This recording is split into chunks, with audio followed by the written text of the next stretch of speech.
Mi nombre es Ángelo Cortés, y no soy el tipo de hombre que disfruta llamar la atención. Siempre he preferido trabajar en silencio, lejos de los reflectores, haciendo solamente lo que tiene que hacerse. Pero un día, la vida me empujó al frente de las cámaras. Es curioso cómo la verdad a veces nos escoge, ¿no? Aunque todo parezca tranquilo, siempre hay alguien planeando una trama en las sombras. Y, en mi caso, esa persona era mi nuera.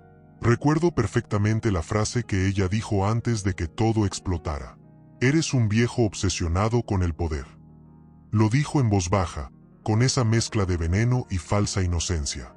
Y yo me quedé ahí, detenido, intentando entender en qué momento el cariño se convirtió en traición. Solo que, el golpe verdadero todavía estaba por venir. Un golpe que no dolió solo en mi bolsillo, dolió en el alma. Porque cuando ella me causó ese daño, no se trató solo de dinero. Se trató de intención. De saber que alguien de tu propia familia te ve como un obstáculo, y no como un apoyo. Y mientras ella creía que había ganado, yo guardé silencio. No por debilidad, nunca por debilidad, sino porque aprendí que, a veces, la justicia prefiere llegar despacio. Te voy a contar todo, sin ocultar nada. Pero antes, dime algo. ¿Alguna vez confiaste en alguien que casi destruyó tu vida por la espalda, y aún así te sonrió en la mesa del comedor? Pues sí. Ahora, ¿quieres saber lo que hice? Ahí es donde la historia empieza de verdad. Desde el principio, siempre quise creer que mi nuera era solo una muchacha insegura, tratando de encajar en la familia. Pero poco a poco empecé a notar pequeñas grietas, comentarios torcidos, decisiones extrañas que no coincidían con lo que ella decía ser. Era como si probara límites, empujando verdades a medias para ver hasta donde yo me quedaba callado. Y, en el fondo, yo ya sentía ese aroma lejano de una trama creciendo detrás de las paredes. Solo que no imaginaba que yo sería el blanco principal. La primera cosa que me llamó la atención fue cuando ella olvidó mencionar una transferencia que hizo usando la tarjeta adicional que yo le había prestado para resolver un problema simple. Cuando le pregunté, se rió, fingió confusión, y me echó la responsabilidad a mí, diciendo que seguramente yo la había autorizado. Fue ahí cuando entendí el patrón. Distorsionaba pequeñas situaciones, como quien siembra semillas de traición en tierra fértil. Y yo, ingenuo, todavía quería creer en su buena intención. Con el tiempo, noté que a mi nuera le encantaba hacerme ver como alguien distraído, como si ya no fuera capaz de llevar el control de las cosas. Era sutil, pero calculado. Decía delante de los demás, el papá a veces se le va, es la edad. Siempre con esa sonrisa que la gente llama delicada, pero que para mí sonaba a provocación. Eso me dolía, porque siempre me habían respetado precisamente por la claridad con la que manejaba todo. Era una herida que ella apretaba con gusto. Y fue cuando empezó a crear pequeñas chispas entre mi hijo y yo que supe que algo más grande estaba pasando. Insinuaba que yo prefería a una nuera anterior, que criticaba sus decisiones, que quería controlar la casa. Nada de eso era cierto, pero ella lo repetía con tanta convicción que casi parecía verdad. La verdad, sin embargo, era otra. Quería aislarme. Quería que él me viera como un estorbo, no como el padre que siempre había estado ahí. Y eso me carcomía por dentro. Solo que algo aprendí temprano en la vida. Cuando alguien insiste en hacerte menos, es porque intenta esconder algo. Entre más trataba de pintarme como frágil, más sentía yo que había una intención oculta, un movimiento de fondo, casi imperceptible. Mi nuera no solo estaba creando conflictos, estaba preparando el terreno. Y aunque todavía no sabía cuál sería el golpe, ya presentía que la justicia y la venganza estaban a punto de entrar en esta historia, pero no exactamente de la forma en que ella imaginaba. El giro empezó en una mañana aparentemente común, cuando recibí una llamada extraña del gerente del banco. Me preguntó sobre una autorización de movimiento que, según él, yo había firmado la semana anterior. Se me heló la sangre. Yo sabía que no había firmado nada. Cuando pedí ver el documento, ahí estaba mi firma, chueca, imitada, casi burlona. Fue como recibir una bofetada en el alma. En ese momento entendí que mi nuera había cruzado todos los límites. entrando en un territorio que mezclaba traición con una audacia criminal. En ese instante sentí una mezcla de indignación e incredulidad. Ella había usado mi nombre, mis datos, mi reputación construida durante décadas. Y más, desvió dinero de la empresa, justo de la cuenta que sostenía no solo mi bienestar, sino el de toda mi familia. Mi nuera tocó lo que no debía tocar, y aún intentó convertir todo eso en una narrativa donde yo era el culpable. La frialdad de ese gesto decía mucho más de lo que cualquier palabra podría explicar. Era una trama personal, dirigida directamente a mí. Cuando confronté a mi hijo, lo vi dividido. Ella llevaba meses preparando el terreno, sembrando pequeñas dudas, insinuando que yo estaba perdiendo atención por la edad. Lo vi luchando por procesarlo todo, intentando equilibrar amor y lógica, pero la verdad es que ella ya había tomado su mente mucho antes del golpe. Mi nuera me pintó como un viejo confundido, obsesionado con el control, y eso dolió más que el daño financiero. Fue una zancadilla emocional. Lo más cruel fue que, cuando se le cuestionó, fingió llanto. Dijo que yo sí había autorizado, pero que últimamente me olvidaba de las cosas. Dijo que solo intentaba proteger a la familia de un papelón. Incluso inventó situaciones para reforzar la idea de que yo necesitaba más ayuda. Aquello me hizo sentir una impotencia enorme. Era como si hubiera estudiado cada fragilidad que yo jamás mostré a nadie. Y lo peor, la verdad estaba de mi lado, pero la narrativa estaba en sus manos. Pero una traición de ese tamaño tiene un efecto curioso. Despierta en uno algo antiguo, profundo, casi ancestral. Un sentido de justicia que no se compra ni se aprende, simplemente nace en el momento exacto.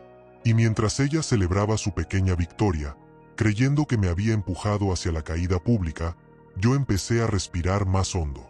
Porque ahí, en ese instante preciso, me di cuenta de que aún tenía cartas guardadas. Y que la venganza, la verdadera, solo funciona cuando la otra persona cree que ya ganó. Al día siguiente del golpe, desperté distinto.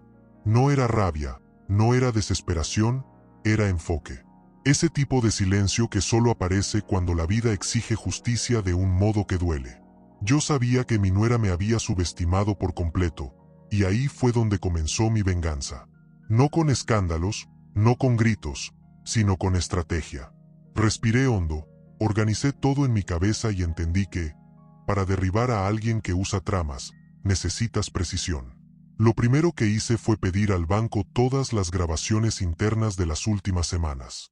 Nadie lo sabía, pero yo siempre traté bien a los empleados, siempre los respeté, y eso abre puertas que no se cierran. Revisaron todo para mí, sin prisa. Cuando empecé a ver las imágenes, ahí estaba ella, entrando a la sucursal con mi identificación en la mano, con una seguridad que solo tiene quien ya ha repetido el golpe otras veces. Cada paso suyo era una clase de arrogancia, y también de un arrepentimiento que tarde o temprano llegaría. Después contacté a un amigo que trabaja en peritaje digital. Le pedí que analizara cada inicio de sesión hecho en mi cuenta empresarial. El resultado me dejó helado. Varios accesos realizados desde el celular de ella, en horarios que coincidían exactamente con momentos en los que decía estar en el súper o visitando a su mamá. Nunca imaginé que la verdad vendría tan clara, tan rápida y tan devastadora. Era como si Dios mismo estuviera jalando cada hilo, desarmando toda la trama que ella creía invencible. Mientras tanto, mantuve el comportamiento más normal posible dentro de la casa. Seguía conversando como siempre, preguntando si necesitaba algo, incluso elogiando la cena cuando ella cocinaba. La mayor arma de una venganza bien hecha es el silencio, y ella no notó que yo estaba cerrando el cerco. Mi nuera pasaba junto a mí con ese aire superior, creyendo que yo estaba derrotado. No tenía idea de que, en ese preciso momento, era ella quien caminaba hacia su propia caída. Lo más irónico es que, entre más pruebas reunía, más se relajaba ella, creyendo ciegamente en su inteligencia. Y fue justamente esa confianza exagerada lo que me dio la pista final que yo necesitaba, algo tan grande que cambiaría el rumbo de todo. Una información que, cuando la descubrí, me hizo entender que la reviravuelta sería mucho mayor de lo que imaginaba, y que su caída no sería solo pública, sería personal. La chispa de la reviravuelta llegó cuando recibí una copia de un correo interno del banco, enviado por el gerente a la dirección, describiendo una operación sospechosa realizada exactamente a la hora en que mi nuera juraba estar conmigo en el almuerzo familiar. Ahí, la verdad me golpeó como un tren. Ella no solo falsificó mi firma, sino que intentó crear una coartada usando mi propia presencia. Esa audacia me dejó claro que no se trataba solo de una traición financiera, era personal. Ella quería verme caer. Entonces empecé a organizar las pruebas como quien arma un rompecabezas de guerra. Cada documento, cada grabación, cada rastro digital, todo alineado con fechas, horarios e intenciones. Yo notaba un patrón. Ella hacía las cosas siempre cuando mi hijo estaba emocionalmente vulnerable, manipulando cada situación. Y fue cuando encontré mensajes suyos para una amiga diciendo que un viejo aferrado al poder necesita aprender su lugar, que entendí el tamaño de la trama. Era más sucio de lo que jamás imaginé. Con el dossier listo, programé una reunión con mi hijo. Cuando puse la carpeta sobre la mesa, se puso pálido. Fueron minutos de silencio, intercalados con respiraciones pesadas y pequeños temblores de rabia. No contra mí, sino contra todo aquello que él nunca quiso ver. Ver a mi propio hijo enfrentar la traición de la mujer que amaba fue una de las dores más profundas de mi vida. Pero era necesario. La verdad duele, pero también libera. Y ahí supe que la reviravuelta apenas estaba comenzando. Ella intentó defenderse. Claro, cuando notó que su castillo se estaba derrumbando, sacó la vieja estrategia. Lágrimas, voz temblorosa, explicaciones que no explicaban nada. Dijo que estaba desesperada, que hizo todo por el bien de la familia, que yo era demasiado duro y no la dejaba participar en las decisiones. Pero nada de eso resistió a las pruebas. Ya no había cómo sostener la máscara. La justicia, esa que no depende de tribunales, empezó a respirar dentro de la casa. Pero lo que ella no sabía es que yo aún guardaba la pieza principal. Algo que dejaría claro quién realmente tenía el control. Algo que cambiaría no solo la opinión de la familia, sino el rumbo de su vida. Una información tan pesada, tan incontestable, tan definitiva, que su reacción sería la línea divisoria entre el intento de defensa y el desespero absoluto. Y cuando revelara esa última parte, ella entendería que la venganza que tanto subestimó apenas estaba empezando. La pieza final que derrumbó todo fue un registro que yo mismo había olvidado. La grabación de una reunión interna donde yo rechazaba explícitamente cualquier autorización de movimientos grandes ese mes. Cuando le mostré eso al gerente del banco, junto con las imágenes de ella entrando a la sucursal, todo el sistema bancario se volvió en su contra. La operación fue clasificada como fraude calificado, y la justicia entró al caso antes incluso de que yo lo pidiera. Mi nuera sintió el peso de la verdad tocando a su puerta. El banco activó el departamento jurídico y exigió la devolución inmediata de los $250,000. Fue ahí cuando ella entendió que ya no tenía cómo escapar. Mi hijo, devastado, pidió un tiempo para pensar, y ese tiempo se convirtió en un silencio que duró semanas. Ella perdió su empleo en 2 días. La empresa abrió una investigación interna por uso indebido de documentos ajenos. Y la trama que ella había tejido durante meses empezó a deshacerse hilo por hilo, exponiendo la traición como una herida abierta. La caída social fue rápida. Amigos que antes tocaban su puerta para pedir favores desaparecieron. Su familia, que siempre la trató como ejemplo, empezó a verla con desconfianza. Y lo más duro, mi hijo, a quien ella usó como escudo y como manipulación emocional, se dio cuenta de que había sido engañado desde el principio. Ella intentó aferrarse a él, diciendo que había hecho todo por amor, pero el amor no deja rastros bancarios ni firmas falsas. El amor no necesita mentiras para existir. ¿Y yo? Yo no necesité humillarla, no necesité gritar, no necesité destruir. La vida lo hizo por mí. Mi nuera me rogó que retirara la denuncia, pero yo la miré a los ojos y le dije la frase que más temía escuchar. Solo te estoy devolviendo lo que intentaste hacer conmigo. La venganza ahí no era maldad. Era equilibrio, justicia, el retorno exacto de lo que ella sembró. Y, por primera vez, ella probó el sabor amargo de su propia caída. Lo más impresionante es que todo pudo haberse evitado si ella hubiera elegido la verdad. Pero prefirió el brillo falso de la inteligencia, y ahora cargaba con el peso de sus propios pasos. Y mientras intentaba juntar los pedazos de lo que quedaba de su vida, yo solo observaba, en silencio, sabiendo que había una parte de esta historia que nadie conocía todavía, una parte que cambiaría todo y revelaría por qué, en la vida real, venganza y justicia no siempre son tan diferentes como parecen. Al final de todo esto, mirando todo lo que pasó, me di cuenta de algo que nadie quiere admitir. A veces, la vida solo avanza cuando dejamos de aceitar migajas y empezamos a exigir la verdad. Y lo sé, hablar de justicia suena bonito, pero vivirla duele, incomoda, arranca pedazos que uno creía tener bien guardados. Pero también libera. Mi nuera me enseñó eso, de la forma más amarga posible.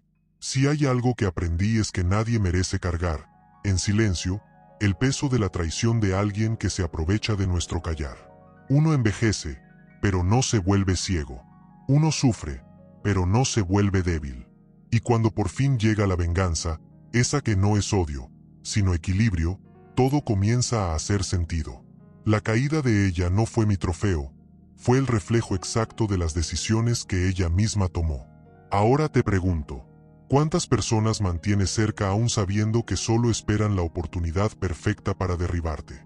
¿Cuántas veces te tragaste una humillación pensando que el problema eras tú, cuando en realidad era la malicia del otro? Y lo más importante, ¿por qué sigues permitiendo eso? Si esta historia te movió por dentro, es porque, de algún modo, sabes que hay algo ahí dentro que necesita resolverse. No lo dejes para después. No dejes que se acumule. La vida cobra, y cobra caro. Usa lo que te conté hoy para abrir los ojos antes de que sea demasiado tarde. Y claro, si quieres seguir escuchando historias reales como esta, llenas de reviravoltas, de verdad y de lecciones que casi nadie se atreve a decir en voz alta, suscríbete al canal y activa las notificaciones. Créeme, no vas a querer perderte lo que viene después.